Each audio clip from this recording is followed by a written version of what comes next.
Hello again. The phrase reflecting the community we serve is probably a familiar one to most viewers. It's certainly a common expression to hear in Britain these days, and usually means paying extra attention to homosexuals, Muslims, and black people. That this is the aim, rather than genuinely reflecting the community, is fairly obvious by the way in which white men are invariably airbrushed from the picture. This is done even in parts of the country where white people make up 80% of the population, which is the case in the city of Sheffield.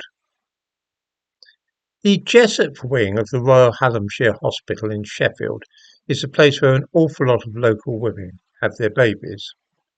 In the description to this video, I give a link to the website of this service, which includes a video film introduction. What is very noticeable is that not one white father is shown. Two lesbians are there, certainly. Muslim father, yes. Mixed race, certainly. But no white father at all. This is on the face of it odd, but ties in very neatly with something which is very often observed in modern Britain, that the sight of white men is something to be avoided if humanly possible. Great efforts are made to include every ethnicity and show how inclusive this or that public body or location is. But the only way that this can apparently be done is by making sure that there are no white men visible. Perhaps the very sight of them would discourage other users. So common is this kind of thing now that it seems to have become a positive mania in some quarters to remove any suggestion that white men might be seen or encountered. In entertainment, this process is now operating retrospectively.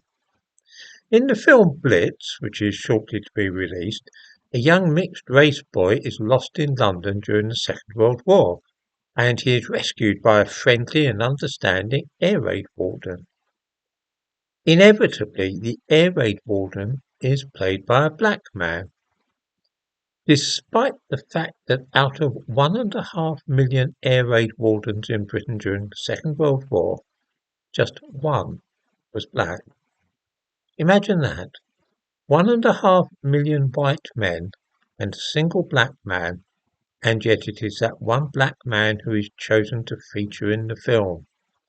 In the description to this video I give a link to a piece about the only black air raid warden in the United Kingdom. He may be seen in the thumbnail to this video. Nothing illustrates more clearly the absolutely desperate efforts to erase white men from the record wherever possible, both in the present-day world and also the past. Why this should be happening is another matter entirely.